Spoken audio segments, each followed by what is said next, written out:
Okay. Sorry. Okay. Hey, do you have snacks? Alright. I'm gonna mute Alyssa.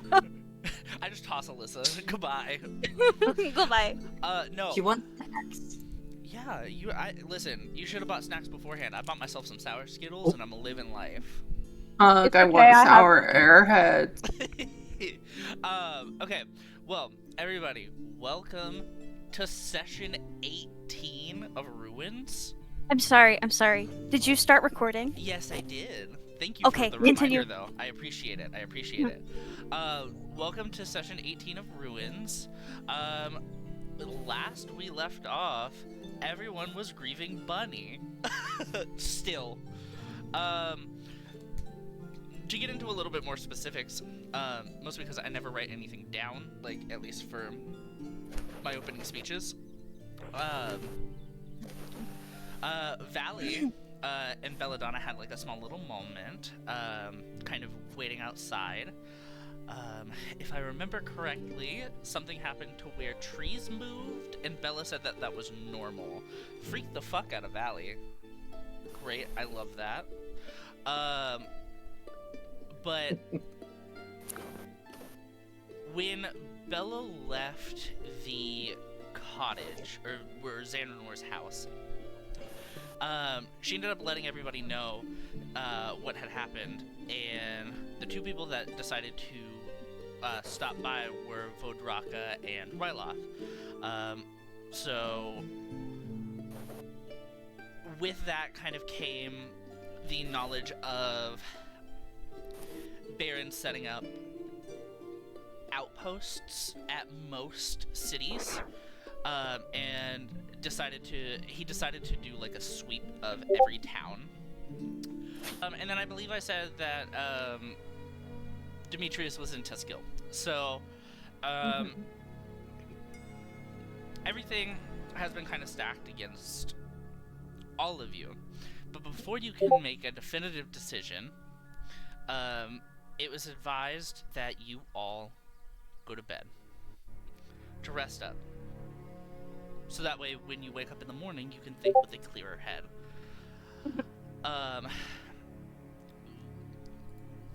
This is where we're going to pick up, because there was a little bit that we did with Bunny, and that still happened. But for the sake of this, we're gonna do some specific nighttime routines. And I would like to start with Sini. Specifically.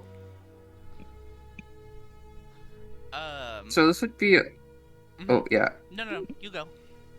Okay, I was gonna say this would be a little out of the usual for her because she recently acquired the book on the Evergreen from Bunny's corpse, anyway.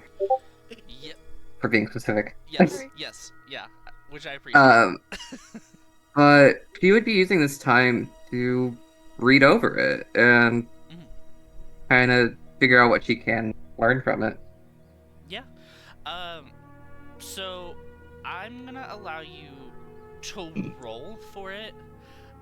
Any number will get you any sort of information. You can roll whatever's better for you: perception, investigation, insight, so forth, so on.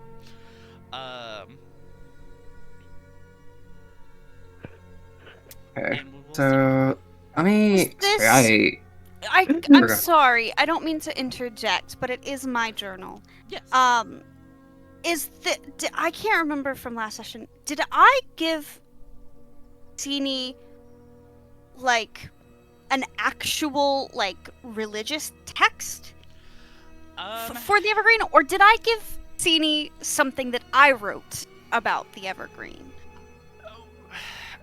This might be something that I end up like technically retconning, so I don't know if what I said is accurate, but from what I know now, I think it was a book kind of like, you remember the journal of notes with Snap's mom, where it gives you a bunch of different dangerous flowers, and then Xandranor in the corner being like, hey, this is like a note saying like, this is why it's bad, or this could be used for this, or oh no, this is, you know, whatever.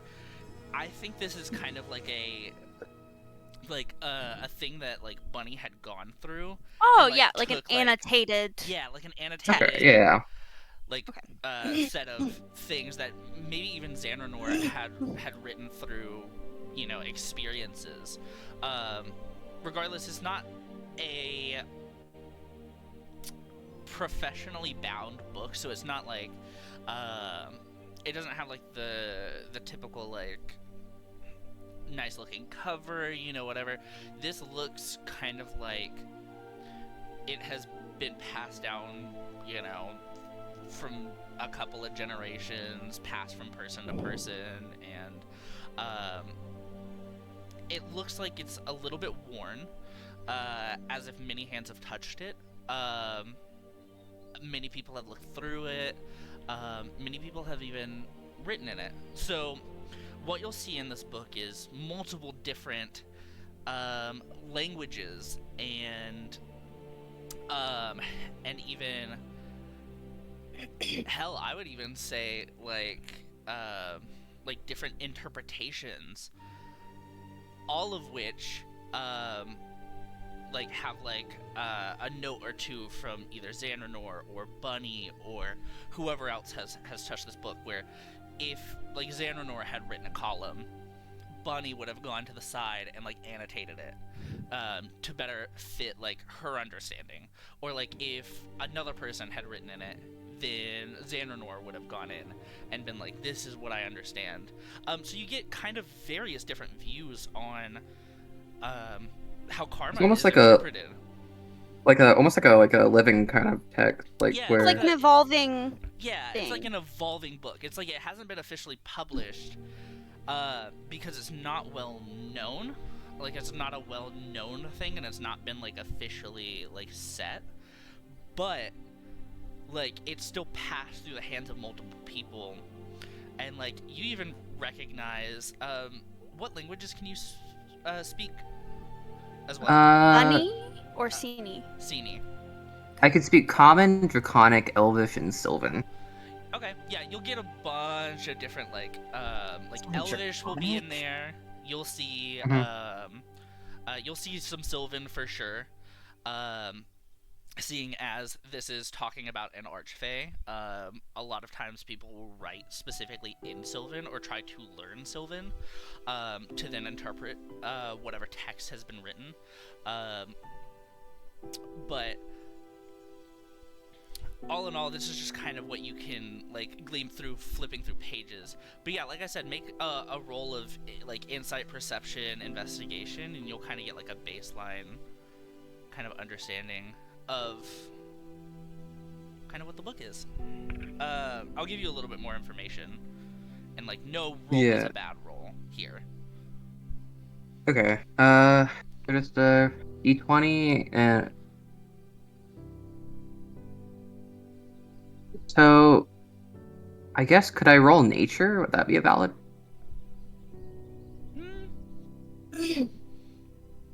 Or would you want something more like an investigation or like I would say insight? Investigation or insight would probably get you a little bit more.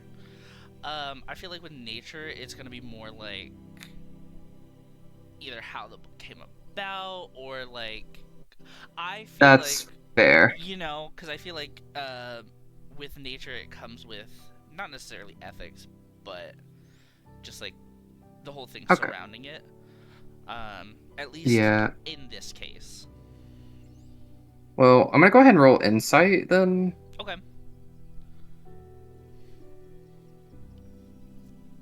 Yeah, only a 12. Cool. But 12 is not bad. So, you know, as you're flipping through, you see that there are specific paragraphs, more often than not, that Xandranor and Bunny collectively have annotated at different points in time. You can see that, like, a lot of the times when that happens, like, Xandranor's writing is going to be a little bit more faded, while Bunny's is going to be a little bit fresher, newer. And with each one, you can see that they take two different ideals from the same text. Xanranor, as you read, usually takes it with the analogy of karma is a chain. There are good links that will hold true no matter what. There will be neutral links, and then there will be bad links. Those bad chain links will lead up to a neutral or a good link once karma comes for it. So, like, the bad chains will always break, while the good chains will stay strong. And it never leads as far back as, you know, maybe a couple of chains. It's just until a neutral chain is established. Whereas with Bunny and Zim, I'm going to need you to correct me when I'm wrong. Because as much as I get a good gleam of Bunny's ideals here, I might not get everything. Okay. But would you like me to give a little bit of Bunny's insight Actually, so you can expand upon it? yes, please do. So what you would have noticed is at the beginning of the book, the oldest writing that you find from Bunny seems to be in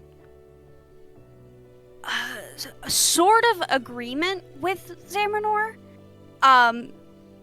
Like, as the book progresses and as the very beginning of the book is, you see that Bunny, she's not fully aligned with this chain link ideal, but she's more in agreement with Xanranor. As the book progresses, as you get further and further into the book, you start to see a divide. You start to see a lot less of that, oh, Xanranor is so smart, like, the Evergreen is so merciful and kind, and you begin to see a branching. You begin to see more anger in her annotations. You begin to see more of a distinction between Xanranor's ideals and Bunny's. The last page that you see that Bunny has annotated would be, I would say, the newest ink in the book. And I would say that it would have been from very recently, from pretty much right before Bunny gave you the book. And it would be a very clear divide from her mentor. Owen can give you more details on the information, but the attitude of this page is karma, justice comes for us all. If you do something bad will happen to you. That is what the universe is owed. The universe is owed your justice, whether or not you think you deserve it. The attitude of the page is along the lines of, my mentor doesn't believe that people can be punished for acts that they commit that they are not personally responsible for. I don't believe in that. I believe that people that are responsible for the poor and bad actions of others should be held responsible as if they committed them. You begin to see this very clear divide happening over the course of the book. And with that, that specific page has some old, it's partially faded. There is still writing there.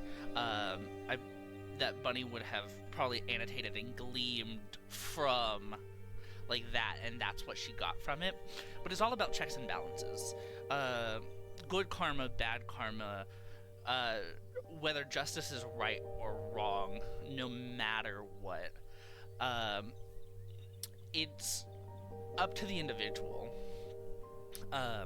So what the information will further provide is that while justice is encouraged through the Evergreen's teaching, or while checks and balances should happen, whether they're by your hands or by nature is null and void. Regardless, it's still going to happen.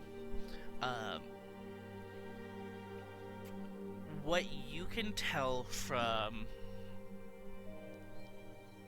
both of the people you've come to know, and the book's logistical teachings, is that no matter what, the Evergreen is what you're gonna make it. The Evergreen, what you believe to be the Evergreen's dishing of karma, of justice, of righteousness, is up to your interpretation. There are so many different interpretations in this book. So many different analogies. Oh, sorry. Oh, no, you're good. But I was gonna say that justice is in the eye of the beholder. Yeah. That's what you're gonna take away from that book. Sini,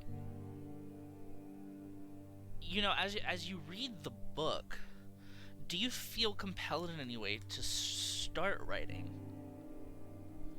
Is there anything that you immediately take away from either Bunny or Xanranor or some of the Sylvan or Elvish that you read, that you start annotating? I think Sini would immediately start connecting with, especially like Bunny's later writing. Mm-hmm.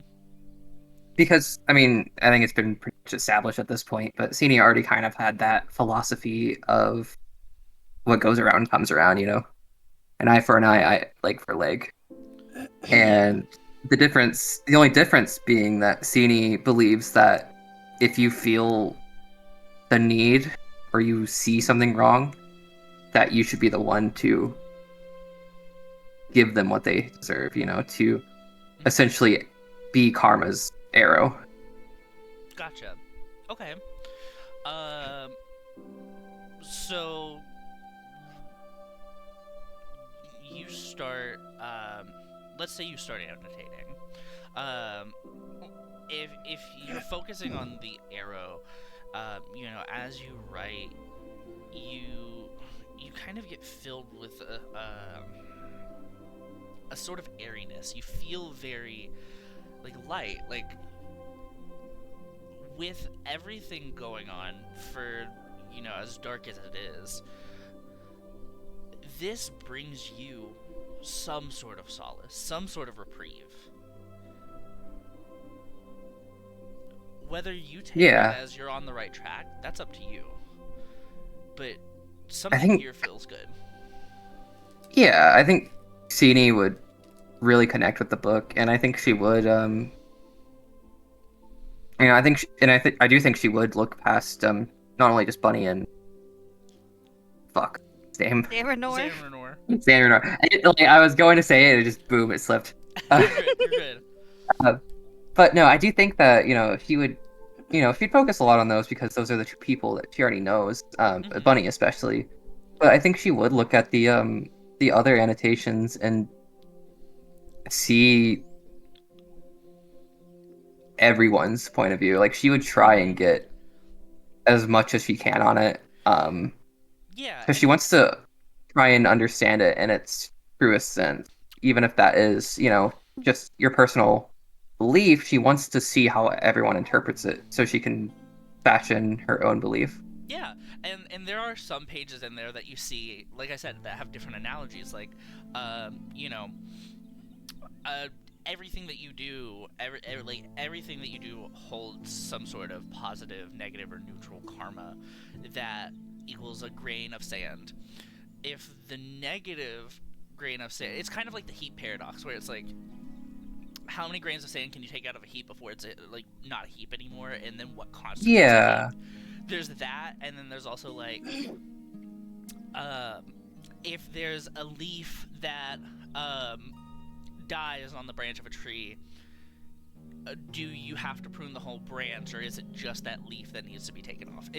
There's so many different ways to interpret karma and justice just from texts that people have written from, just wanting to worship the evergreen, or finding out about the evergreen and learning about what he does and how he goes about dealing with karma and justice and stuff like that. Yeah. So there are still going to be things that caused like you can even see where like Xanarnor kind of like formed the chain link like ideology, and where Bunny really honed in on like justice and karma will come for us all. Like you just have you have to be the change, or you need to be the change, or whatever that might be. Yeah. I will say you're seeing in not just Bunny's annotations, but you're seeing in some of the more what I would consider to be angry entries, the more vengeful entries. You're seeing a lot of what the universe is owed. We are owed nothing. The universe is owed everything. You're seeing a lot of that sentiment alongside this. When does a heap stop being a heap? When does a chain break? You're seeing lots of different perspectives, but in my opinion, those seem to be the most popular. You can tell me if I'm wrong, but that's how I would imagine. I would say it's kind of a book of philosophy as well, in the sense that there's no right or wrong answer, and there's no lean to it. I think Bunny and Xanarnor have been the most recent people to actually annotate it and lean one way or the other. And there are people that do lean a little bit more towards a Bunny side or a Xanarnor side. And I would say it's a relatively even split, maybe leaning a little bit more towards Bunny. But I feel like on top of that, there's also stuff in there like Xanarnor's stuff even before he said, hey, this is a chain link, probably from when Bunny was little, saying you kind of get a gleam into his teachings where it's nature provides, karma provides, justice provides.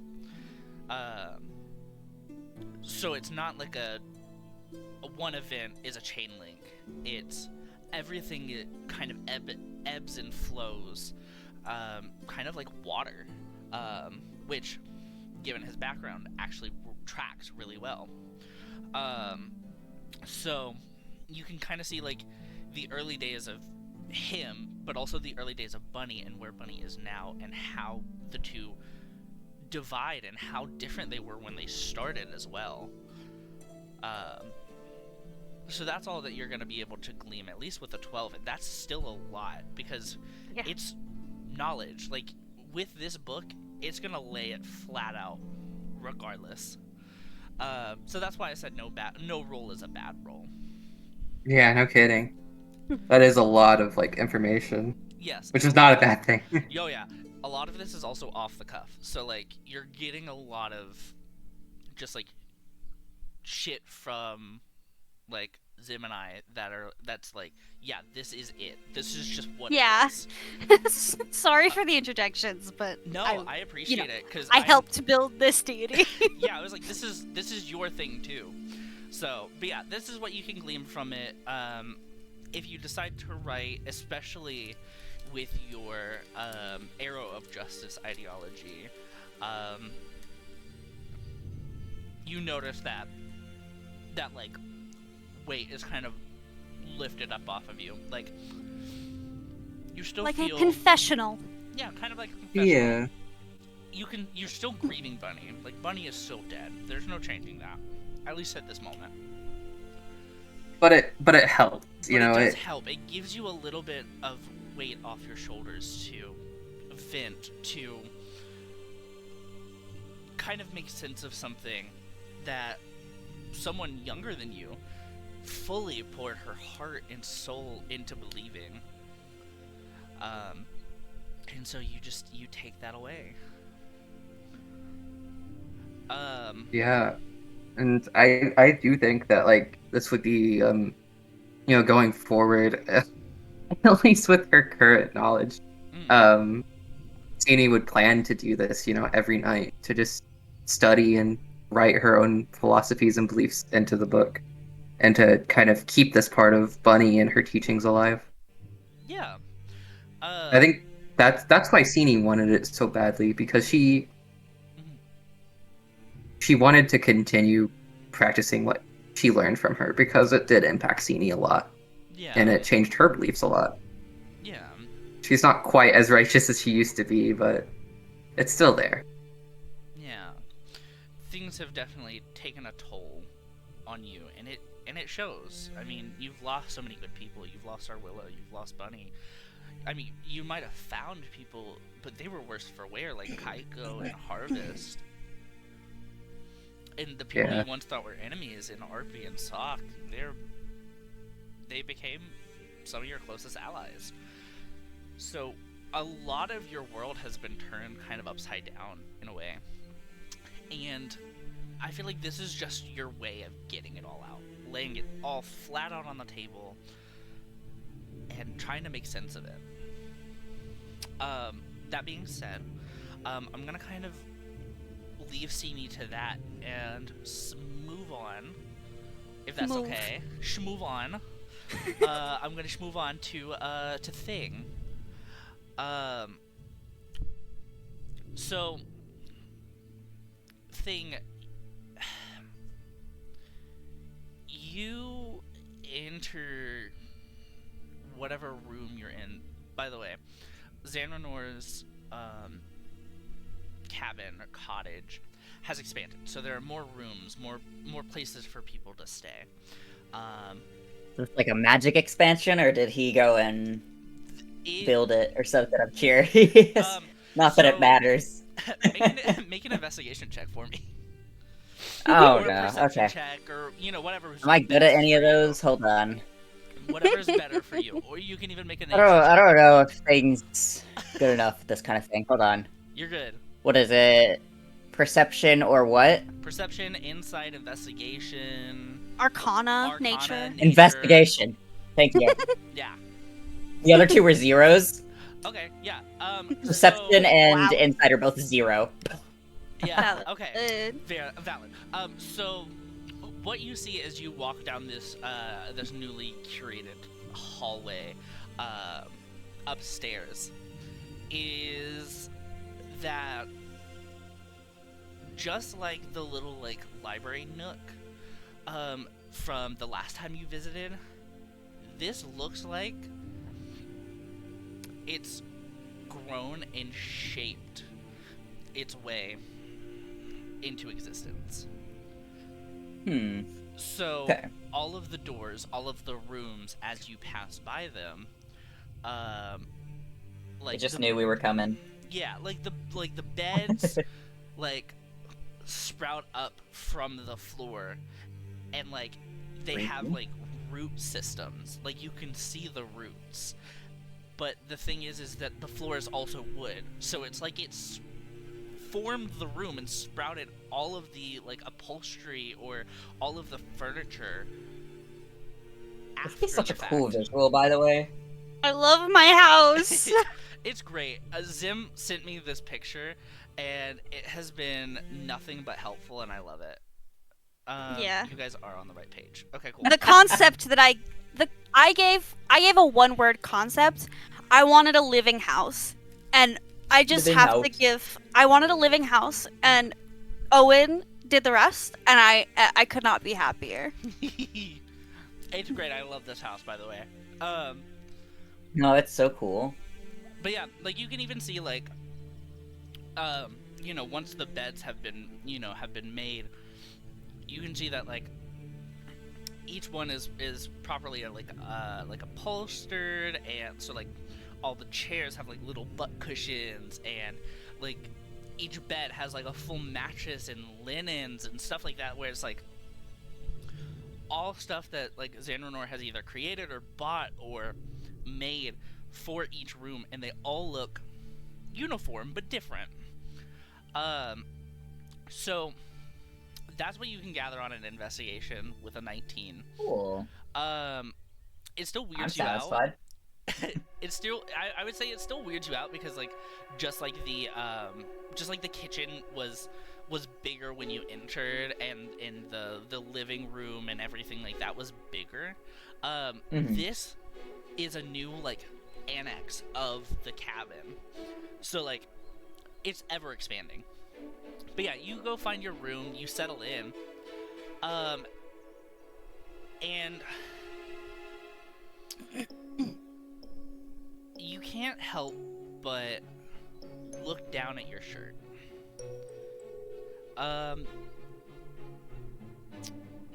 You notice that I'm sorry, this music is not what I wanted. Oh, I just realized I had the music muted. I also I thought I had it turned on, but I guess not. I'm gonna be honest, I've been drawing Sini this entire time. That's Oh, so hell valid. yeah. Hell yeah. I just poured water on my sketchbook, so we're in different worlds right now. Well, just do watercolor, idiot. Damn. Well, that's what I'm trying, and I put way too much water on the paper, and it's like Oh. soaking through it. Oh, That's not good. No, I've never done this before. I'm trying a different technique, and it's, you're good. to say the least, this paper's not watercolor paper. Ooh, okay. Well, listen, at least you know okay. now. Yeah. But yeah, so think you have the urge when you set down your pack and when you enter this room to look down at your shirt.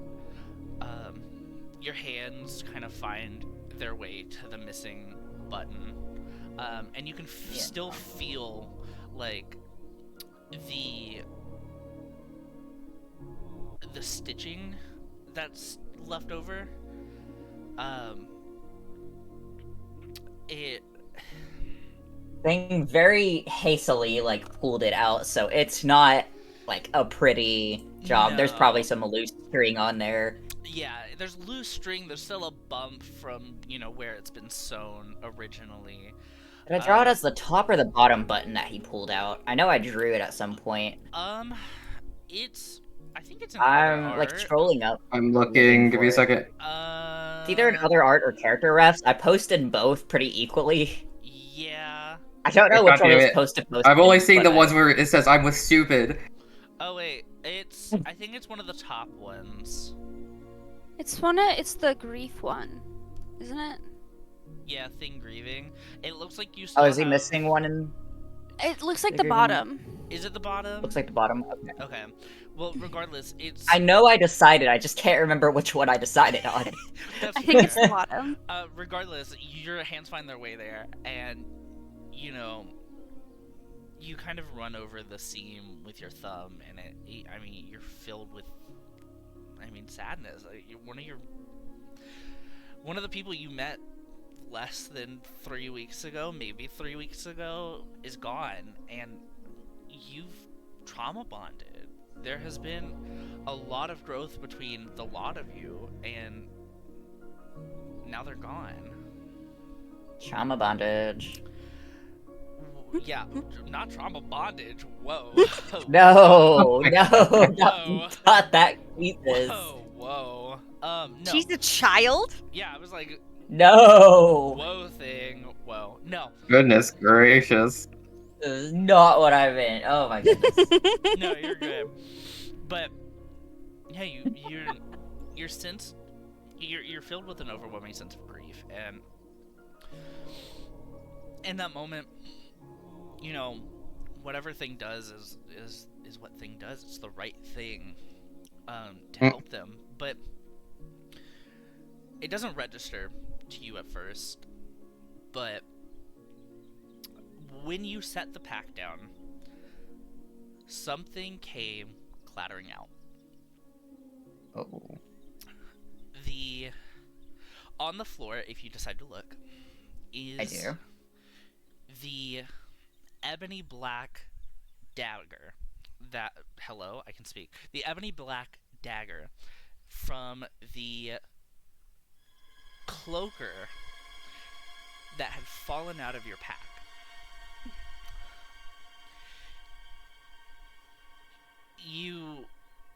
If you go to pick this dagger up, you notice that everything is reminding you of grief. Everything that's popping up right now is reminding you of someone you've lost. The cloaker dagger, Arwilla, the dandelion button, it's Bunny. Like, there's no way to escape it, but you're still here. You have to continue on. However you do that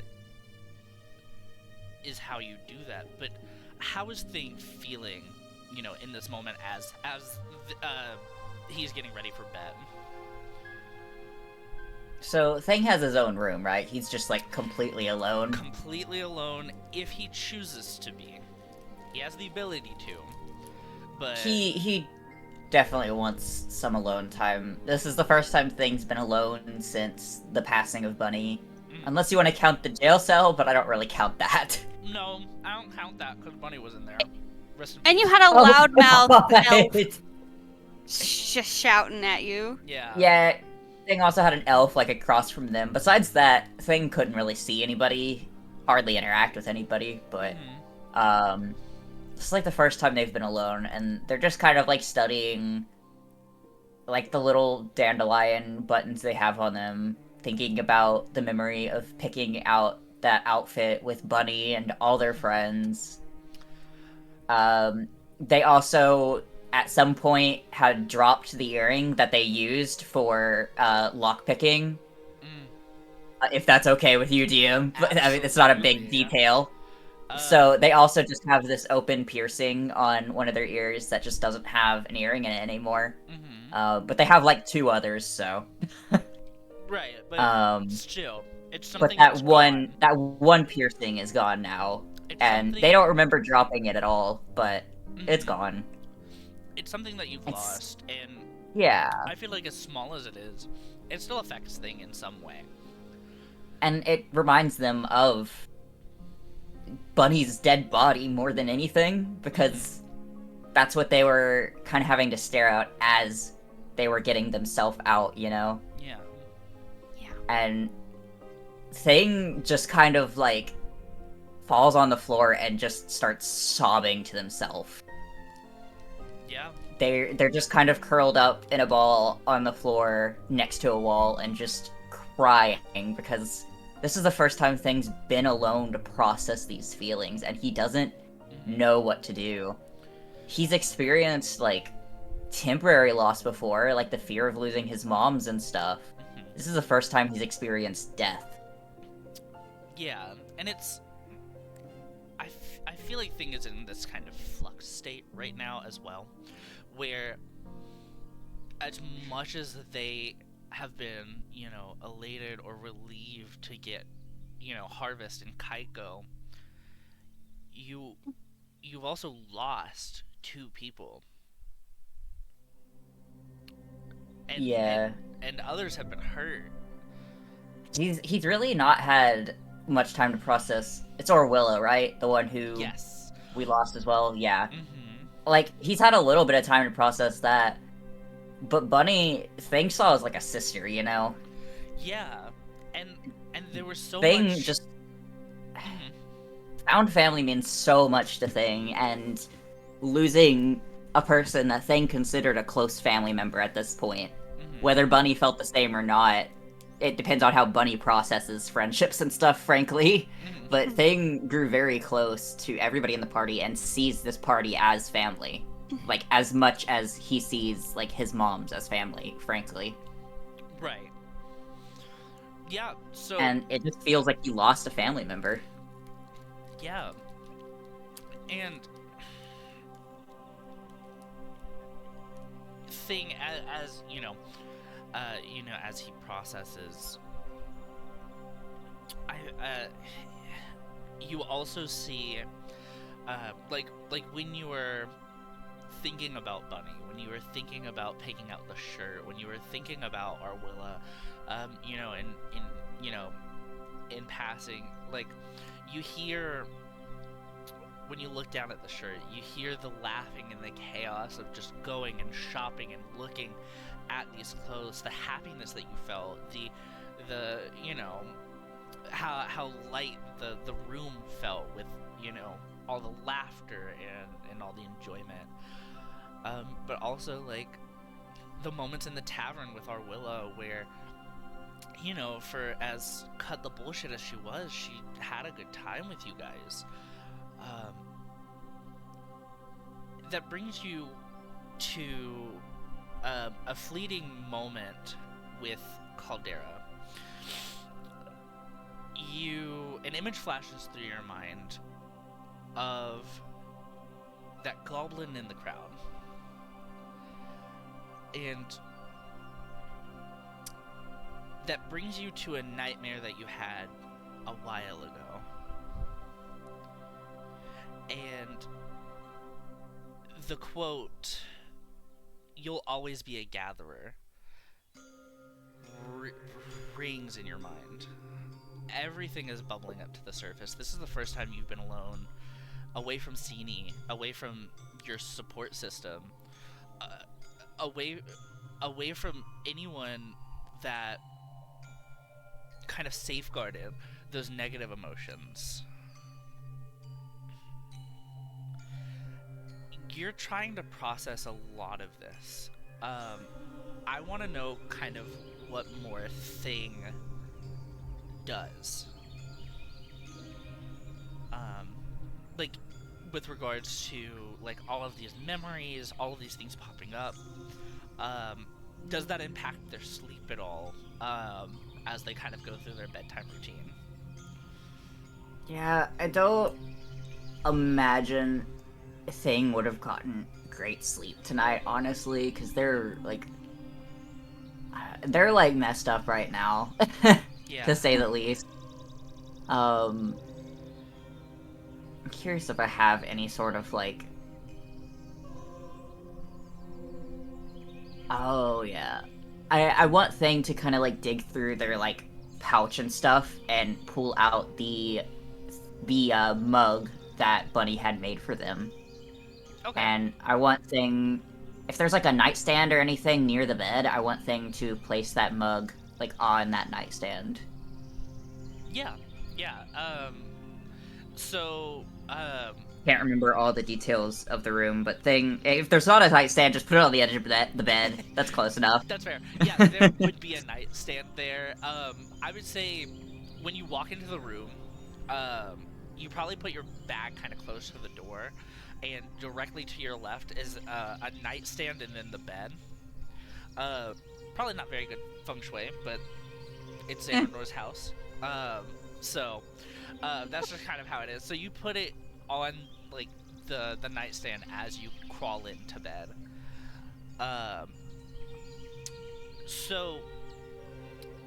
not gonna give you, like, any sort of, like, nightmare or anything that you have to really process. You've been through... Thank God, Thing doesn't need any nightmares right now. Yeah, I was like, Thing has been through a lot already. Both you and Sini, when you decide to sleep, you're out. You're tired. You know, you might toss and turn in your sleep. You might not get great sleep, but you do sleep. Thing was, before you do go to sleep, was there anything else you needed to do, to focus on, to, you know, get ready before, you know, your night comes to an end? Honestly, I think that's all. I just think Thing's just gonna be lost in thought about, you know, memories, Okay. what could have been if Bunny didn't pass away, you know, things like that. Yeah. And he just kind of falls asleep slowly. Okay. I imagine he ends up probably dreaming about those memories as well. Mm-hmm. Yeah. Good, bad, in between. They're all there. Yeah. Yeah. Okay. Cool. So I'm gonna go ahead and move from Yep. you, Sounds good. and I'm gonna go to Snap. So Snap. You know, you kind of file in behind everybody as you know, you're all ushered to, you know, all of the new rooms. You pick your room, you settle in. Is there anything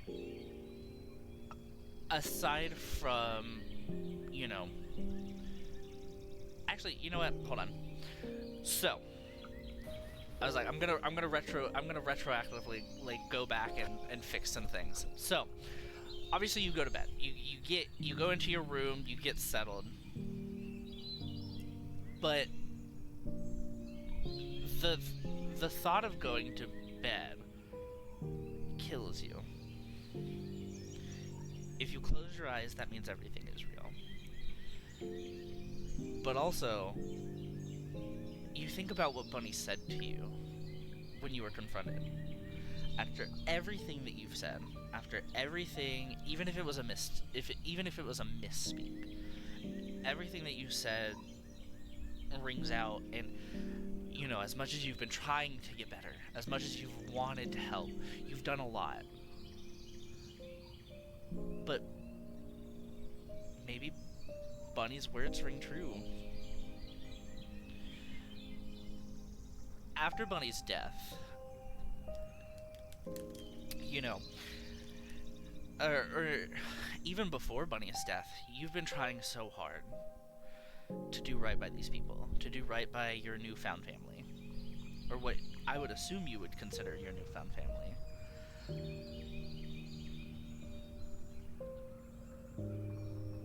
And even being checked on your behavior now feels like the worst thing imaginable. And I feel like, and you can correct me if I'm wrong,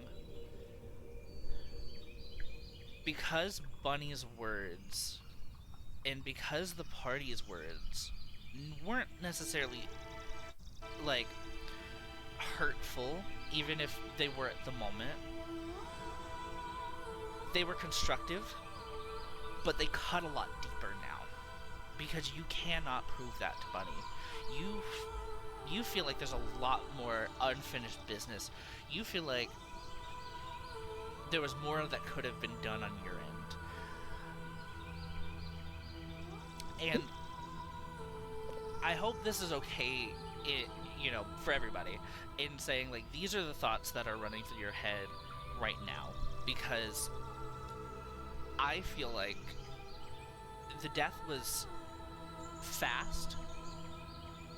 You woke up, you fought, you got out, and now you're here. There is not a lot of time to process what the fuck just happened. And so everything is running through your minds as you go to bed. So if I misspeak, please let me know. But yeah, so all of these words are you know, that Bunny has said, that Dawn has said, that, you know, like, even Sini might have said, to both you, to Xananor, to, you know, you tend to focus on those, and now you don't have the support system of Arby and Sock, who have started to stick by your side before they had to take up the mantle of rebuilding something. How does Snap kind of go about a nightly routine without any safety, without any emotional safety net to kind of fall back on? Lots of crying. Okay. So Snap, you weep, as you know, as you do so, the light of the moon kind of creeps in through your window. You feel not a warmth, but a frigidness in the air, and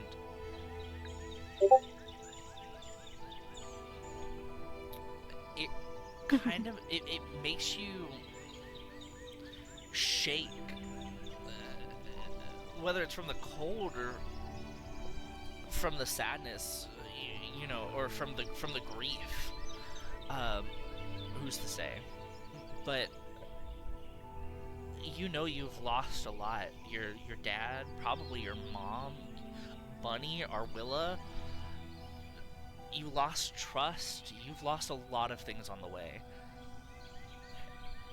And now you really have a moment to grapple with that, because you don't have at least one of those people to prove that you could be that team player again.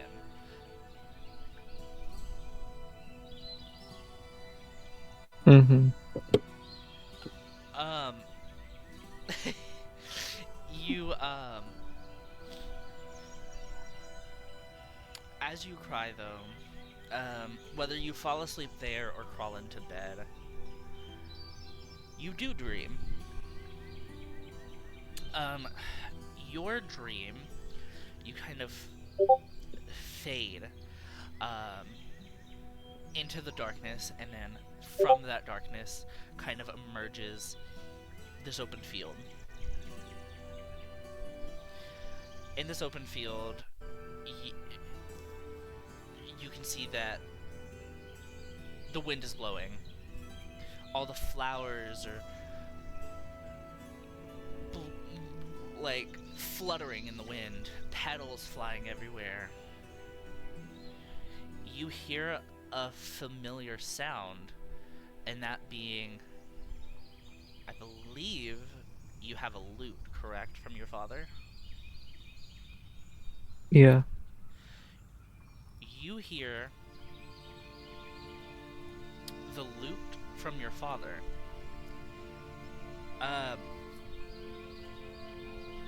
Turning to look to see where the noise is coming from, you see Bunny, Arpy, Sock, and against a tree, your father, just strumming. The music is ethereal. It's beautiful. It fills you with a sense of ease. There's no grief here. It's like your mind is taking the best parts of all of these people, whatever happened to them, even if they're still around. And it allows you to really sit and enjoy the time with them now.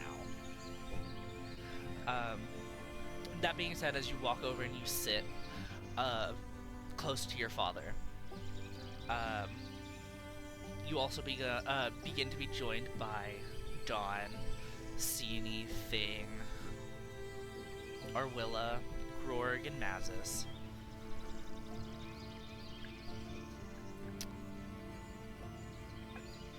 And you can feel a nice weight lifted from your chest specifically. Your heart has been aching for hours now because you've been crying so hard from the loss of this person, for all the emotions that you've been feeling, and this is your break. This is a moment from your reality that you can breathe, that you can love these idealized versions of these people. Perfect or not, you love these people. You love every aspect of them. And this is just your way of your brain just compartmentalizing that. This is the closing of a chapter. This is the closing of several chapters for you. And all you can do is move forward.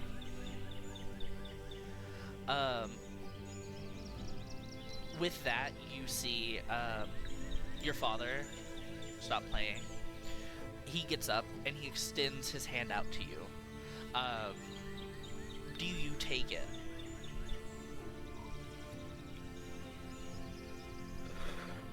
Yeah. You take his hand. He pulls you to your feet.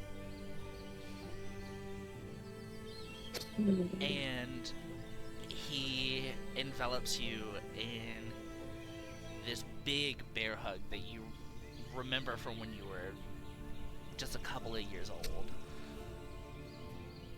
You're able, even in the dream, to cry into his shoulder, and he lets it. He lets it happen. He is your guiding light in this moment. And he is your true safe space in this moment as well. If that makes sense. I hope that makes sense. But like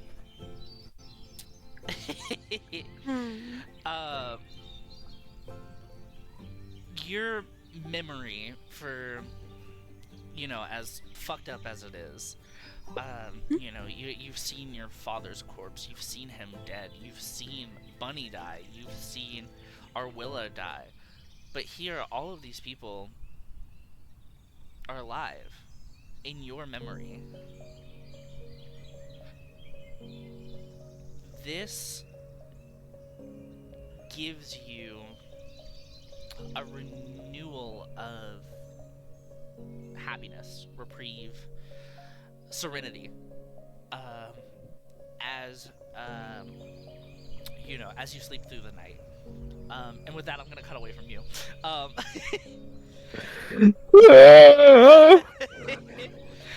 Get fucked. With that, I'm gonna cut away from you. Love you, Snap Girly.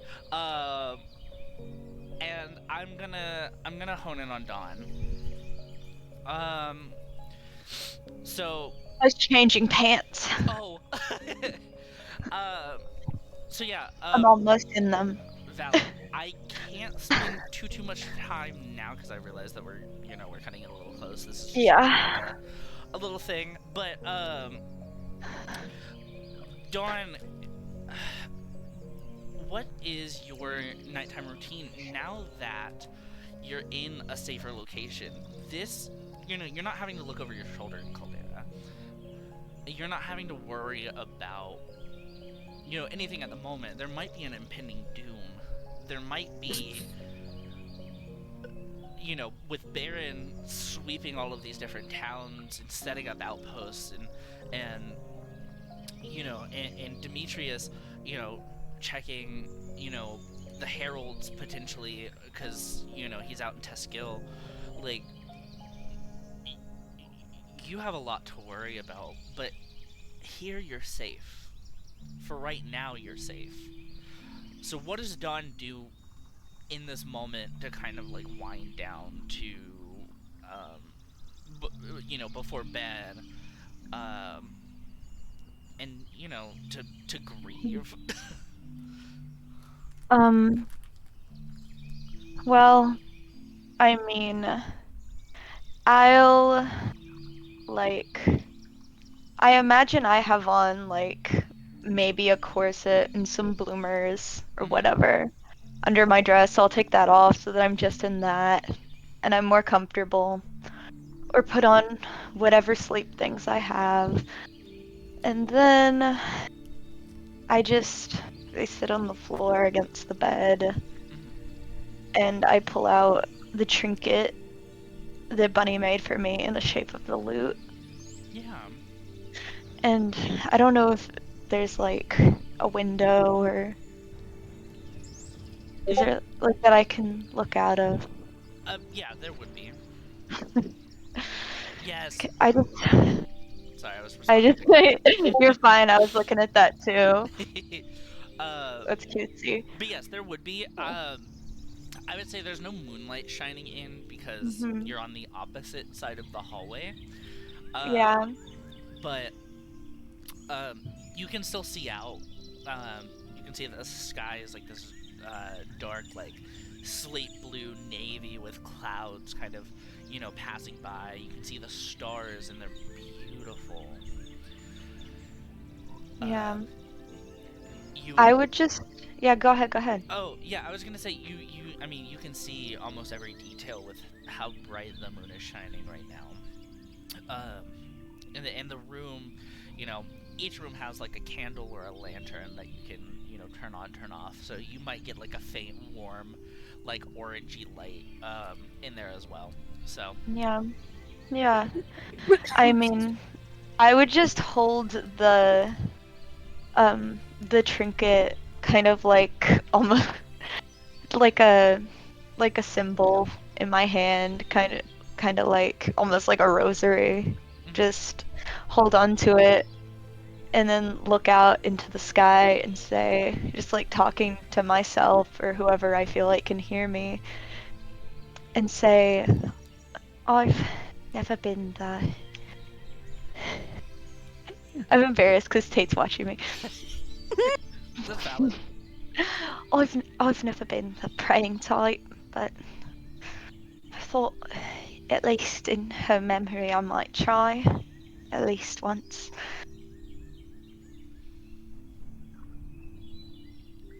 Yeah. If you're as great and as wise as she says that you were, why did you let her die? Couldn't you have swooped in, done some cool god, a deity thing, whatever you are? Just if you can't save something as good as her, then what's the point of being a deity at all? And if she's listening, I just want her to know that I heard what she said, what she tried to teach us, and I think I took things away from it. Good things. In my suffering, I turned to vice and bad things, and in her suffering, she turned to faith. And I think there's something to that, to this, but if you would just take her away from us, well, I just don't know what the point of all that is. And that's all that I'll say. And then for the rest of the night, I would just lay against the bed and stare out until sleep takes me, Okay. if it ever does. Um. Yeah. After you pray, you do feel a sense of like levity. Um. You don't feel this overwhelming sense of weightlessness, but you do feel like, you've got everything off your chest. Yeah. You're still in mourning, but even speaking out into the void helped. Whether something is listening or not, that was your way of coping. I would say that gives you a little bit of levity, and sitting or laying on the bed, as you kind of drift off, you hear the jingling of coins, you hear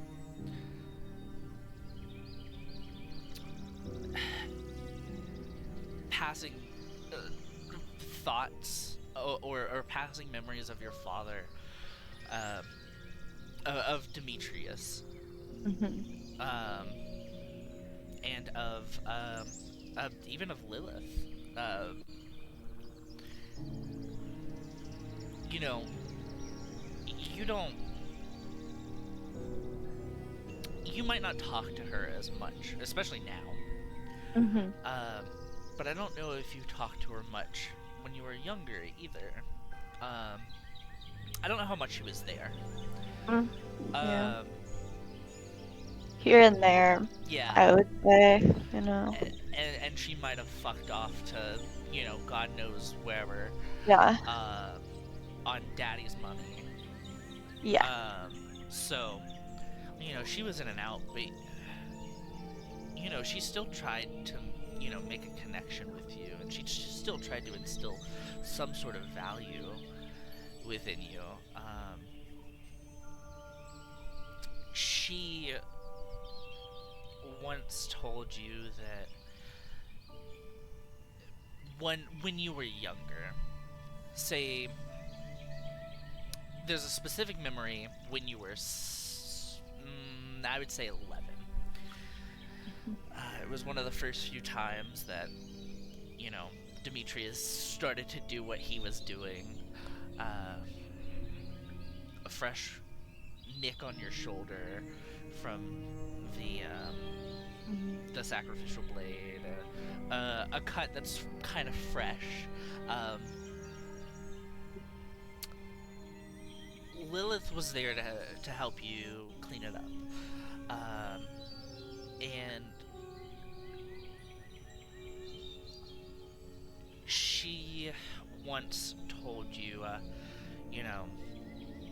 as you feel the sting of, alcohol hitting your cut and the stitches going into your shoulder, that death is not forever. Death is a way to shift yourself from the material plane to somewhere else. Whether that be an afterlife or another plane of existence,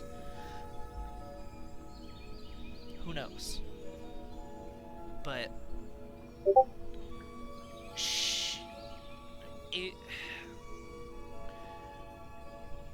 you don't know if it was just something that she said to try to make you feel better, or if it was true. To be honest, you still don't. But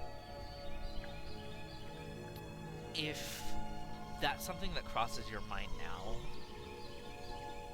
it might be something important to hold on to.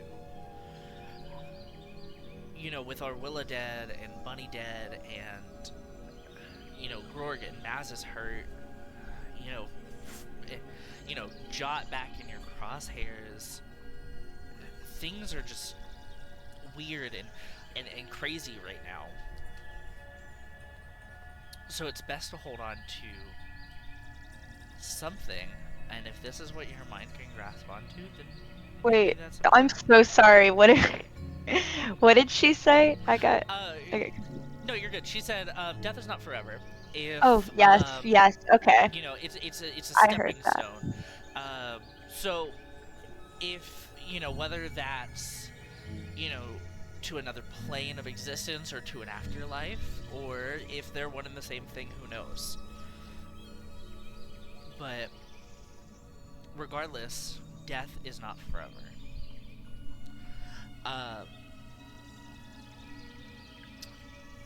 So that, if that rings true, then that rings true. But, that's something that your mind has come across your mind, and it sticks out to you. So if you decide to follow that, then you do. Or if you decide to hold on to it, that's great. Or it could just be your mind playing tricks on you. However you want to interpret that is how you want to interpret that. But that's something that kind of crops up in your mind as, you slowly fall asleep. So I will say, haha, that's great. But I will say, Valley, I'm gonna quickly cut to you. Okay. So you begin to walk down these halls and whatever, and you see that everything just kind of passively is kind of like one thing. Like the walls aren't fully like the floor and the wall don't fully make a 90-degree angle. It's like a tree has its like roots kind of arcing up and around and over to make like a floor, a wall, and a ceiling. Yeah. Same with a lot of the furniture. And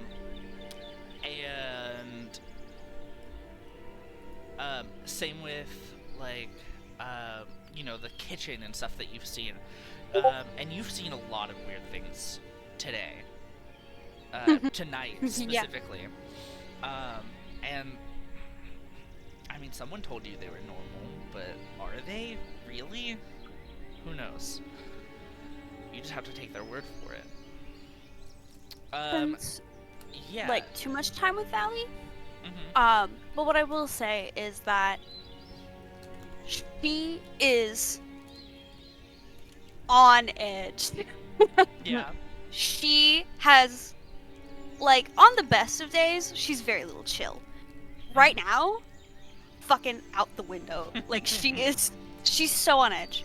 Mm-hmm. And she spends a good amount of time drafting the contract Okay. for her new compatriots. Mm-hmm. And it's what she told them. No, like, there's no funny business. It's very straightforward. It's what they agreed on. Mm-hmm. Like, there's no in between the lines shit. She doesn't have time, and she doesn't, frankly, care enough to add in little things like that. Mm-hmm. Or like special wording or anything like Yeah, that. That she's people love. these are grieving people. They're vulnerable. They're suspicious of her, rightfully so. Mm-hmm. And she's just like, she's not in the mood to play games with them. Mm-hmm. Especially with what they've lost. Yeah. So she spends a little bit of time doing that, and once she's happy with the wording and she's happy with it as a contract for her side and theirs, she is gonna spend as long as she can just pacing back and forth. Like, getting the lay of the land, like, hand on the sword, like, muscles tensed. She's not Yeah. she's There's- not in a there's place no where she can let her trancing guard down. tonight. No.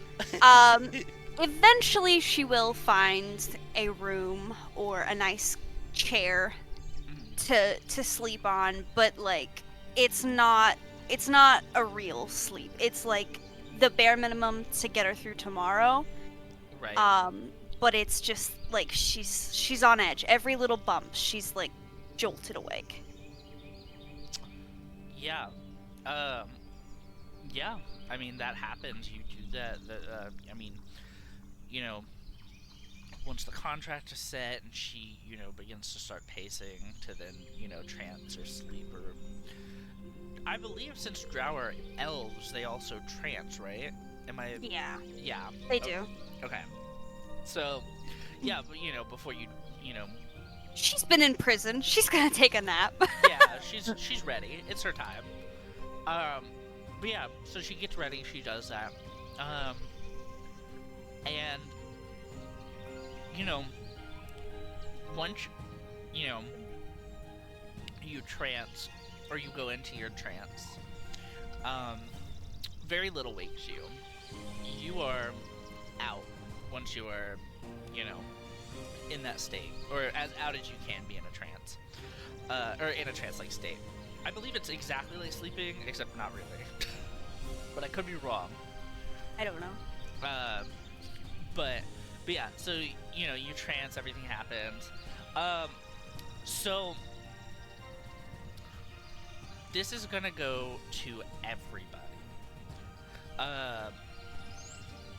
Morning rolls around, light starts to creep in through Thing, Sini, and Dawn's windows. However, the sun hasn't fully risen yet, so it's like twinklings of light through the trees. You all are jolted awake. Due to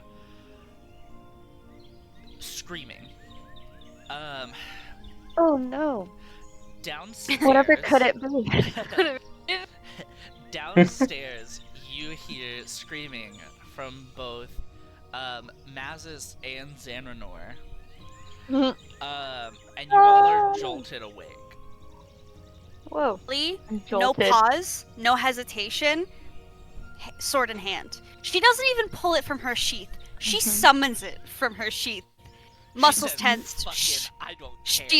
She's low, and she's just waiting for a fight. Yeah. Damn You it, do Tate that. Michael.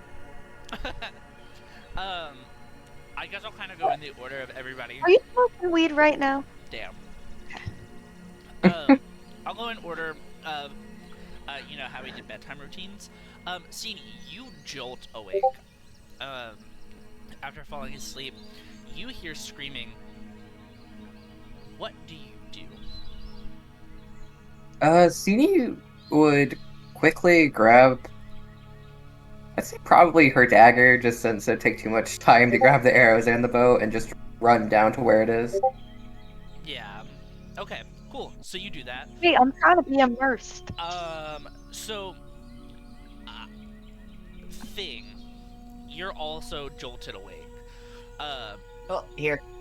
Okay, I got you. Sorry. So, Sorry, no, I just had to unmute. No, you're I have good, myself you're muted. good. You're good.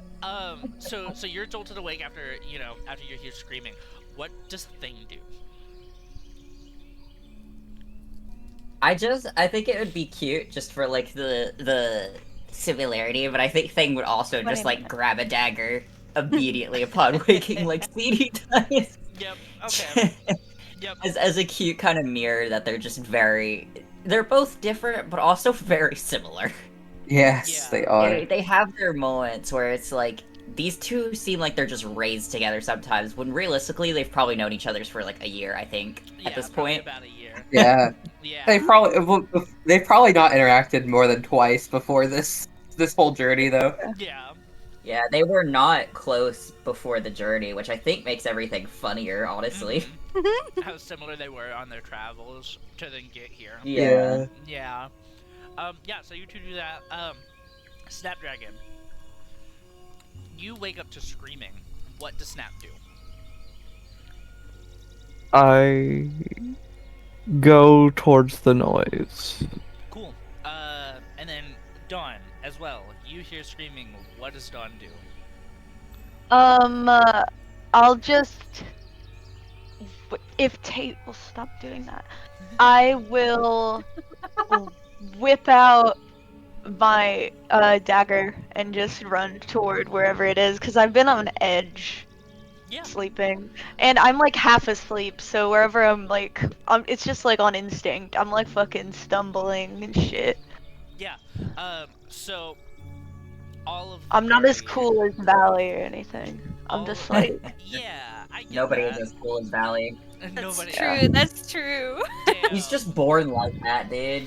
I mean, not actually, probably. I'm sure she has a lot of trauma, but... Not I really. mean, just she was like in a- prison for a while. That's pretty She was bad. in prison, but she is like 50, so Yeah. it's like a Tuesday for her. Yeah. It's like a Tuesday. Yeah, she's like, well, you know, So this is whatever. like day one of being free. Let me just tense Yeah. all of my muscles and summon my sword. Yeah. A normal Yeah. Tuesday. She would have like fell asleep downstairs, Okay. like sort of around where Bunny's room is, because she's not going upstairs. She's not fucking cornering herself in this weird ass house. Mhm. That's I can't Um, say I blame her, to be honest. Yeah. So she's like already there, and like eyes locked on the door where the screaming is coming from. Like, as people are filing in and they see her, she's not moving a muscle. It doesn't even look like she's breathing. She's clearly ready to throw hands. Yeah. So yeah. with everyone, cat like thing. Yeah. But yeah, so everybody, races downstairs. Or at least the party does. All of the party races downstairs to where Valley is. Meanwhile, the door to Bunny's room is shut at this point. And you see the door open. Mazis and Xanranor walk out. Eyes Door wide, slams. jaws are open, door slams.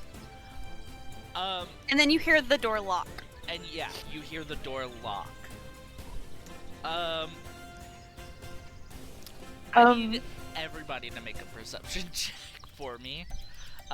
You can double up and at least 2 of you can double up and have advantage. Get help. Somebody please take mine. Don't make me roll perception. I forgot how rolling Here, perception. I'll double up with you, Oh, I Kai. remember. You click Okay, on- now- My Nat's taking perception mine. is not that bad. It's my Good. second highest. Mine's just a 0, so it's nothing negative, but it's not good, so I'd rather not roll perception. I have a plus so- 5. So We'll I just- got 19. Oh my god, yeah. That's valid. Okay, wait. So is anybody helping Snap? Oh shit. Okay. Anyone would like to help me? Valley will help. How did I do? Actually, Did I what's do? Valley's Okay. perception? How did I do? Yeah. Oh, I did good. Oh no, I didn't. Did I? Yes. No. Yes, you did. Okay. Why don't Nat somebody rolled a help 19. me? Oh, that's good. How about I help Nat? Oh, that's not how it works. No. No, it's not. Nah, I I already forgot. got help. Yeah, you already got. Okay. So, Thing is helping who? Thing Me. is helping. Thing helped Nat. Thing is helping Sini, yes. Sini. Yes. Valley has a I- +3. So that would equal the same as Aster's. Yeah, so she's just gonna and roll. Alyssa's. 12. Yeah, that's okay. fine. Okay. Regardless, I would say it. I mean, what I was looking We all for, it got was a 10, pretty good so, stuff. Yeah, pretty good. I'll Yeah. take it. You noticed that they were not the ones to lock the door. You also noticed that they were not the ones who willingly left the room. It was Okay. almost like they were like ushered out. Thing I'll say, because, like, as my character, Yes. because CD got a 19, you did see a little orange hand on Mazis's back for like a split second. Could be Yeah. necromancy.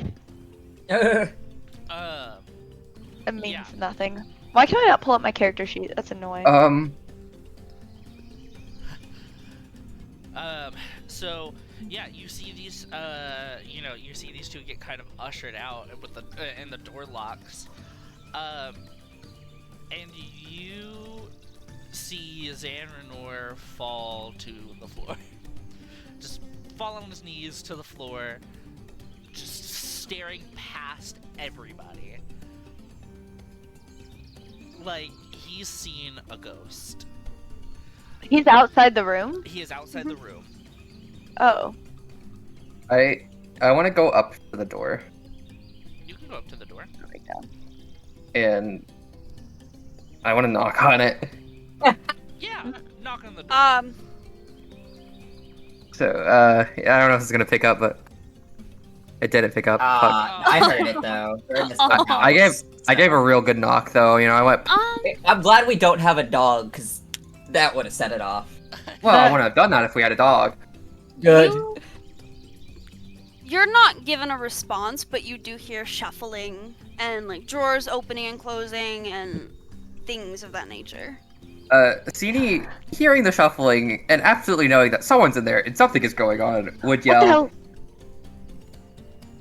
Yell. "Alright, open up and explain what's going on, or I'm gonna break in." What the hell's going on? Bunny's voice. Not right now, please. Ugh. Is this some necromancy shit? Because I'm not fucking around with that. No, Sini, hearing Buddy's voice would immediately turn around and walk away. Mazis is like trying to like prop himself on like either a chair that was outside the door or whatever, because he doesn't have like a peg leg or anything aside from maybe like a crutch. My poor boy. And that was left in the room. Oh no! Oh, So he's like leaning on this chair and he's like, we didn't do anything, but she's alive? A lot. What- Are you what- sure it's her? No, And not she's- like some no. kind of like possession situation? No, it's her. That was her voice. You hear running water. Oh. Is a fucking sink in there? Now there is. Snap falls to her I mean, no, knees with There's like a running shower. water. I've asked this Oh, before. that's There's fair. like Okay. there's like running water. What have you been pissing outside for? I feel like that's a you problem. Who's saying that? Who's pissing outside? that Diurnal or Mazis? Mazis was Oh. saying she was alive. Okay. Somebody's pissing outside, huh? Dawn is pissing outside. It's confirmed. Yeah. I didn't know I there's a felt so bathroom. bad when she woke up. Inside the room that nobody can see, but I will describe. Nice. Why do we have like Irish jig music? It was the silly I- option, and I was like, oh yeah. I've been silly. listening to it the whole time. I turned the music back on. I'm just hearing it go off. We're changing it. It's very entertaining. Okay, Is this Um, better? I like it. Okay. Inside the room, Bells? Bunny sort of shoves Xehanort and Mazis out of the room, slams the door, locks it, and then goes over to her little like desk with a little mirror, and she just like leans against it and like trying to get her bearings, and she looks in the mirror and she sees these clothes of this family that she hates, and she sees the blood, her blood, and she lifts up her shirt and she sees the jagged, gnarled scar of the knife twisting in her stomach. And she just immediately begins to take off these clothes, and she gets in the shower and she cleans herself up. And she gets dressed. And it's not really her usual attire. Normally Bunny is very girly, very girlish. Normally she wears a cute skirt with a petticoat and a very light corset and all these things, and a flowy top with flowers embroidered on it, and that's not what she picks to wear. She's emo now. She's going to grab a pair of these overalls that she probably begged Xehanort to get her, even though they were kind of expensive, and then immediately used them to practice embroidery on. And as she grabs them, that embroidery on one of the legs seems to come alive, like little leaves and like evergreen needles and pine cones begin to sprout out of the embroidery, and she puts on sensible shoes and a cute little like orange top, and with a cowl and a cape and a hood, and a really sensible like leather waist bag that she doesn't have to carry. Also covered in evergreen paraphernalia embroidery that she's practiced on, and she's gonna go in and she's gonna find this wide-brimmed green hat. And it is, she's had it forever, and she doesn't remember where she got it, but it's almost like Belladonna's, where it's that pointed witch hat, and she's gonna take those moon symbols that were left on her body, and she's gonna tuck them into the little leather strap around the hat, and they're little holes for her horns and her new fancy spectral horn and her new fancy spectral tail, and she's gonna put her hair back into pigtail braids. It's more sensible than just having her hair down, and in her face for fights and stuff. And then she's gonna take one more look at herself in the mirror. And she's gonna look up at the ceiling and all this beautiful woodwork that has been grown and been carved and been used to practice wood carving on, and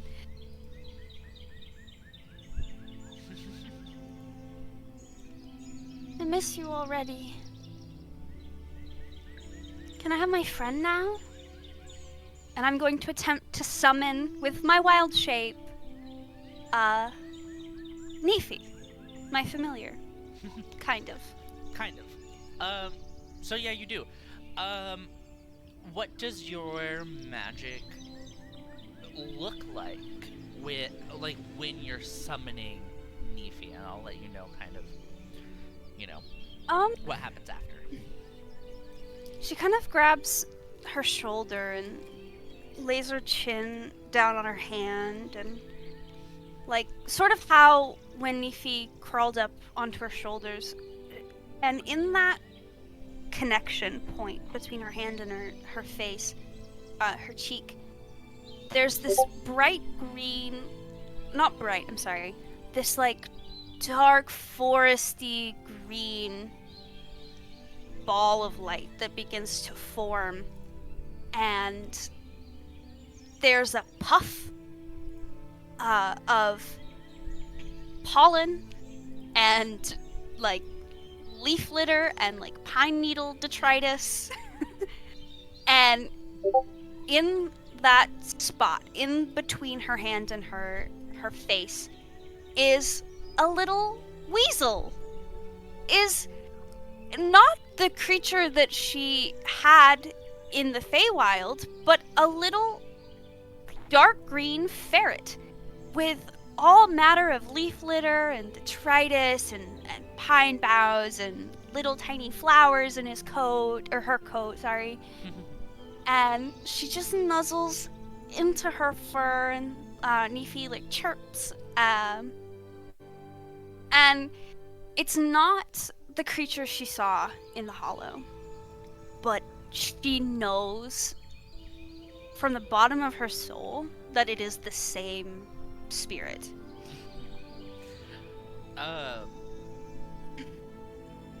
I want to add another thing to that as well. When Nefi chirps and when she nuzzles into you, it's the same mannerisms. She uses the same mannerisms, it's the same sounds. Even though it's a ferret. It doesn't sound like a ferret, but it's the same mannerisms and sounds that Nefi would typically make. That you would have, clocked immediately. Yeah. So it's not even a guess. Yeah.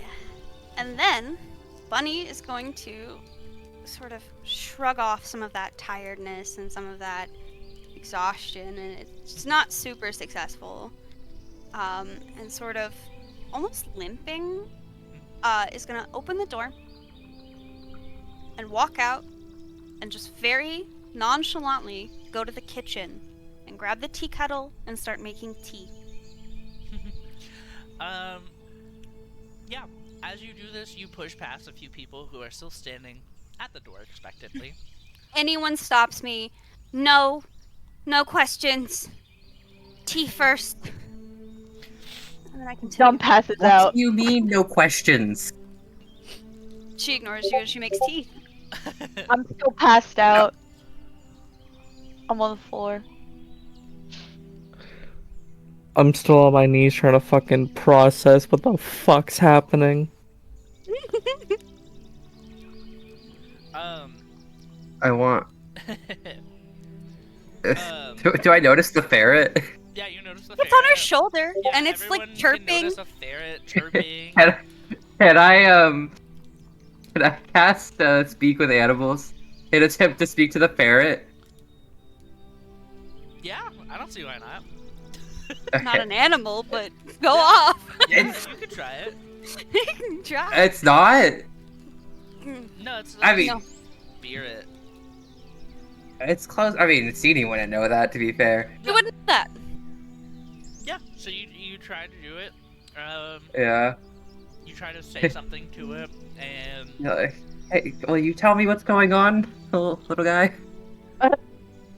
no response. Rude ferret. You Disrespect. Jeez. Just like these Just little like our owner, huh? and chirps. Aw. wait. little chirps, like she's not moves blowing me about off. her, I like, just shoulders and like, Yeah. fully Kind of just nuzzles doesn't into her know- neck. Yeah, just fully doesn't know what you're saying. well, saying okay. Bunny finishes making tea and she grabs. How many people are in this house? Let's see. Shit ton. Too many. Grorg, Mazis, Xandranor, Vodraka, Ryloth, the party, which is 5 without Bunny. I think that's it. So 10 There's total 10? people? She 10 grabs total? 10 mugs. Is What that the including? hell? Is that including Bunny? That does not include Bunny. So 11 She total grabs- people. She 11. grabbed 11 mugs, and she's like, they're in her arms, and she goes over to the table, she drops them, they like tump over, and she's like, I'll deal with that later. Goes back, grabs the kettle, and she starts pouring tea for everybody. Puts the kettle down, and like, before she says anything, she just grabs a mug, downs the whole thing, puts it back on the table, pours another cup, and looks at everyone. And you can tell that she's exhausted. Like, she's, like, this whole time she's been kind of stumbling, and, like, when she was making tea, she kind of, like, fell over a little bit and had to brace herself on the counter. Sort of Yes. absentmindedly giving scratches to Nefi. And she just looks at everyone, and she's like, oh. So I figure we should talk, yeah? Yeah. Yeah. Can I like walk up to her and like I hand you a Just- teacup. I take it and I stare at it and then I'll say like, is it really you? Yeah, Are you a ghost? no. Well, I did die. I'll try. Can I reach out and like I only do it if she lets me, but I'll try to like touch her arm or her shoulder.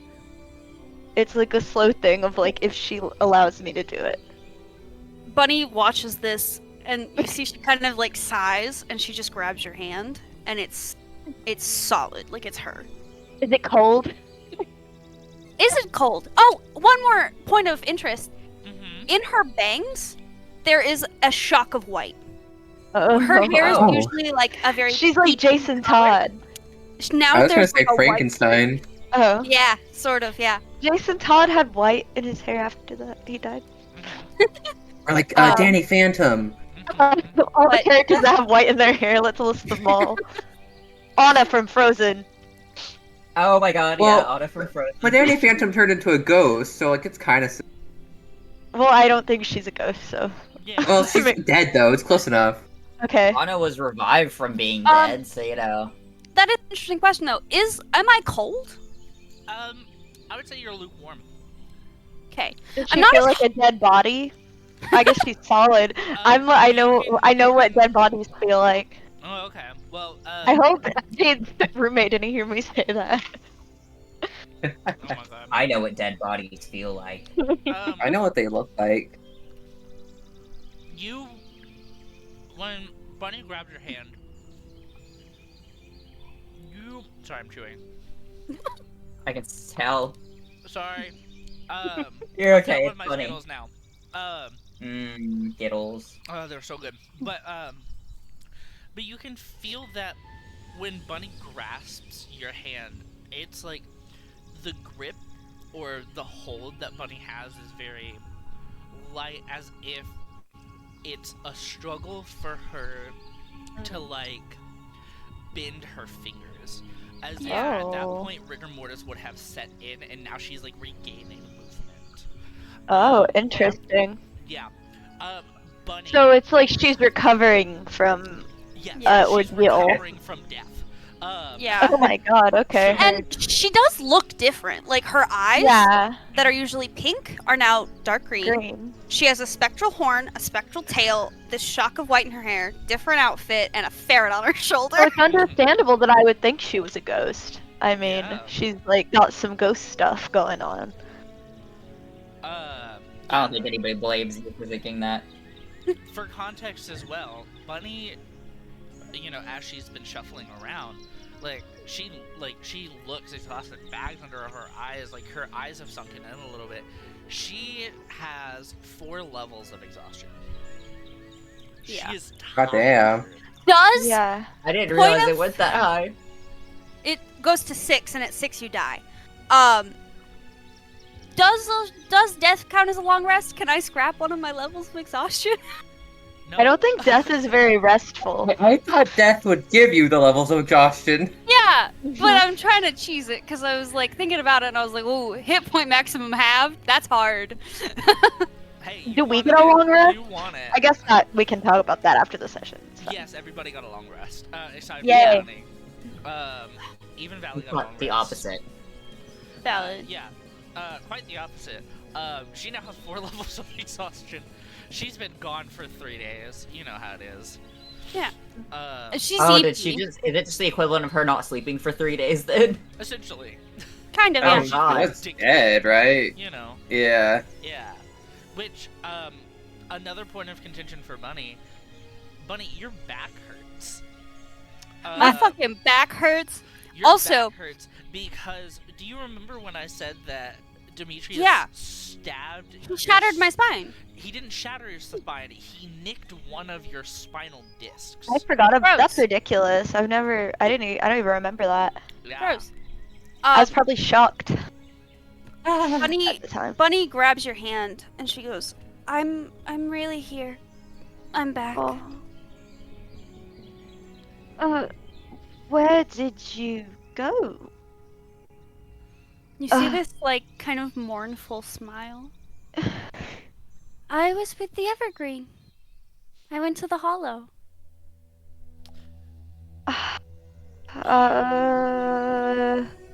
You see, Bunny, as you say that, your instinct is to look directly at Xandranor, who is Oh, yeah. still on Staring the floor. daggers. You're staring daggers, but also he is on the floor, like on his knees, kind of like Snap, but Snap's facing kind of the other way, but turned towards you, whole thing. But you can see like obviously a couple of tears like stream down his face.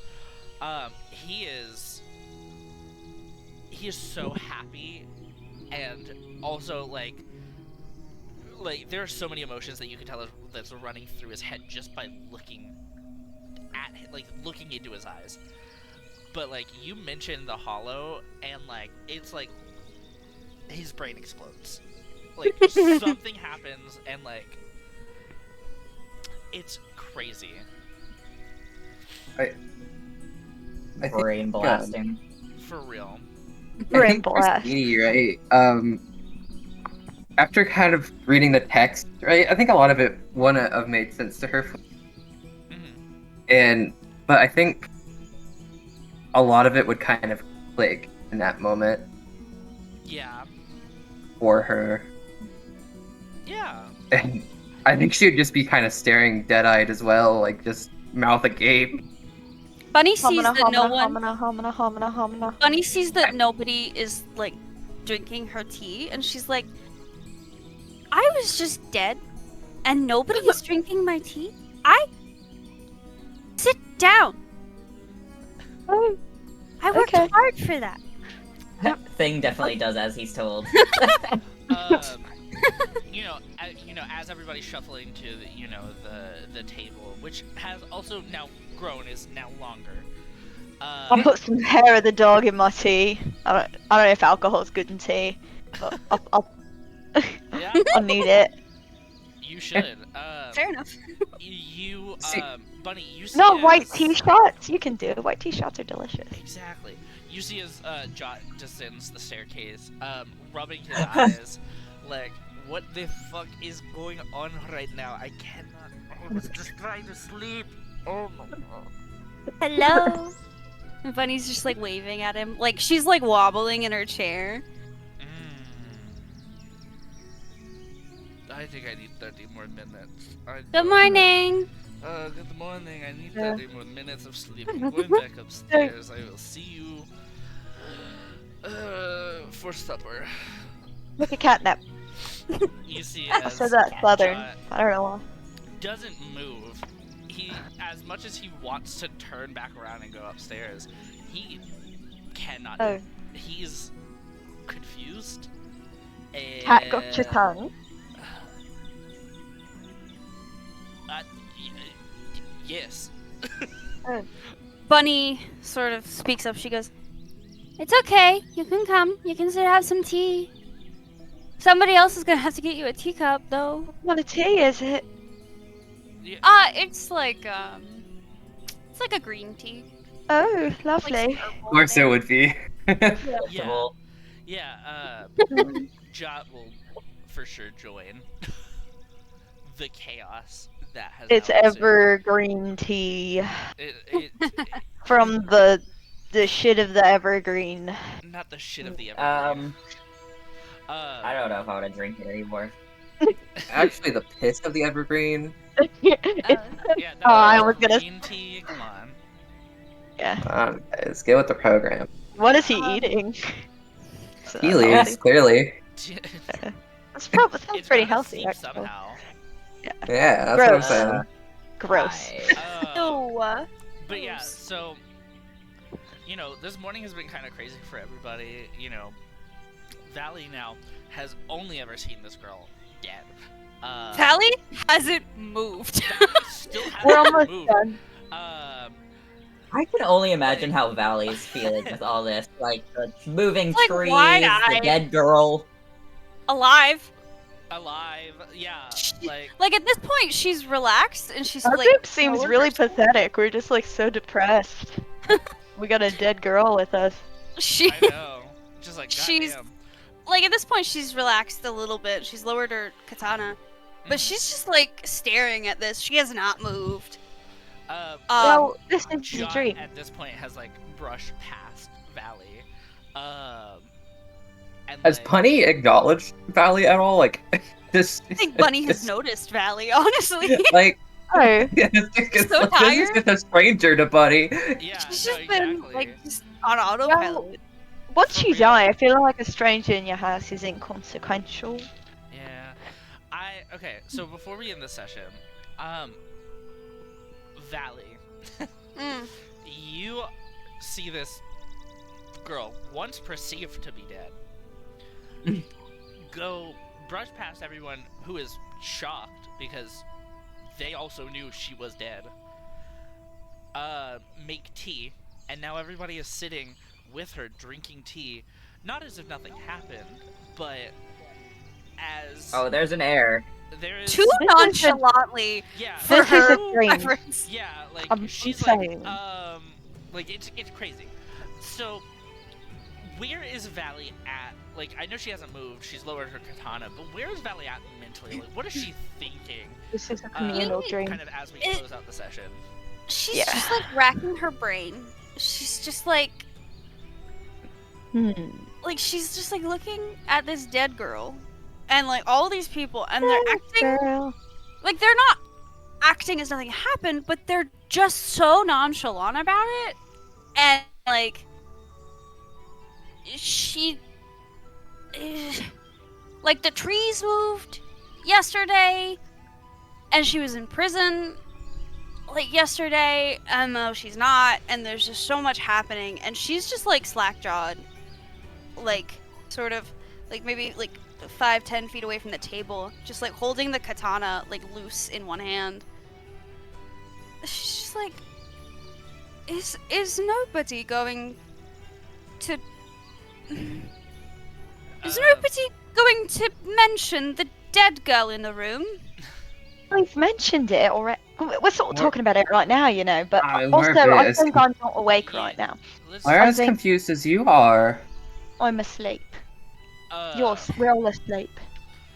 You see his jaw kind of extends another like cup out to Valley, and he's like, just enjoy the moment while it lasts. Takes the cup and she smells it. She's like, oh, fucking alright. She loses her accent. She's so flabbergasted. Oh Me yeah. too, He's honestly. like, shit, alright. She's like, alright, sure, I guess. And she just like, No, I like it better if she just like says it without an accent. That would be it's crazy. fair. Just fucking alright. Okay. Goes over, sits down next to probably Dawn. Yeah. And is just like staring in this teacup and like occasionally like glancing at Bunny. And Bunny's just like, oh, hi. I'm just like looking, waiting for Bunny to say something. I'm still like not convinced this isn't like a dream, or that I'm like hallucinating shit. That's fair. Bunny Yeah. finally notices Valley. And she looks over and she's like, hey, like, you're new to this group. I saw you, like, help them out of prison, so, like, thanks. Valley's like, I'm sorry. You saw us? What? Bunny's like, yeah. Perks of being dead is you get, like, a good view of everything else, so.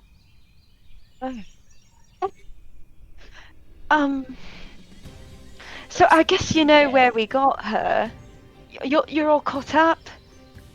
I'm not, personally. Yeah. But you are. So yeah. that's good. No. Strangely, and she looks over at Dawn with this strange look. Like, it's not angry. It's not happy. It's just like this. It's almost suspicion. And she goes, strangely, I know more since being dead than I think most of you. Yeah, you know, I wouldn't doubt that. There's a lot I don't know. A lot. I certainly feel out of the loop. Maybe Do you want your think- book back? Yeah. Took the words Yeah. out of my mouth. Like, I was dead. I didn't think I was coming back home, but, like, it happened, you know? I'm a little annoyed that you gave my stuff away so quickly. Like, I just died. Oh, you were dead. In my experience, people don't come back. It Yeah. wasn't even in the ground yet. It's fine. Well, We were giving your stuff away. I don't you're all remember. about nature. I thought you want your body returned to the earth. You didn't have a heartbeat. You were starting to like. You were dead. Like dead. You see at this with all the bickering, Jock kind of laughs and immediately hands over Bunny's dagger. He's like, I was going to keep this out of respect to kind of show who I was fighting for, but I would say you need it more. I don't think I took it. Did I take anything? I don't think I don't took think anything. Thing did I took a lot of things. You did. See, I took a know. lot of things. You looted She her. was saying people gave her stuff away. I think it was just Sini. It was just. I And don't Jot, remember I this. think. And Bella, I I'm- think, got something, but I can't remember. I don't I'm think Bella- sentimental. I needed it. Fair. It Bunny, was like all of you were given my things away. Thing was like, what the fuck are you talking about? Bunny takes the dagger and she smiles. Thank you for protecting it in my stead. I'm not Okay. off guard, but I get the feeling that all of you were a little confused. Yeah, a little She bit. looks over at Zeronor. How's he doing? Not well. Simply, still does like if he hasn't passed out 30 seconds ago, he's not gonna pass out now. But he is. It looks like he could at any moment. She is gonna druid craft in her hand, and you see this little like green glow come out of the palm of her hand. A little like tiny baby pine cone. She's gonna toss I it love at him. pine cones. At his Hey. head. Oh, Dad, Oh, God. I don't know if that was the way to do that. God. hi. What? You're back from the dead, do whatever you want. Hi. You don't look so good. I died, and I look better than you. Wow. Yeah, because I mean, I can't believe you are alive. Nick Cage. Yeah, this is Nick Cage now. He's Nick Cage. What? I'm gonna steal the Declaration of Independence. Sorry, that just got me off guard. Yeah, good. What did he say?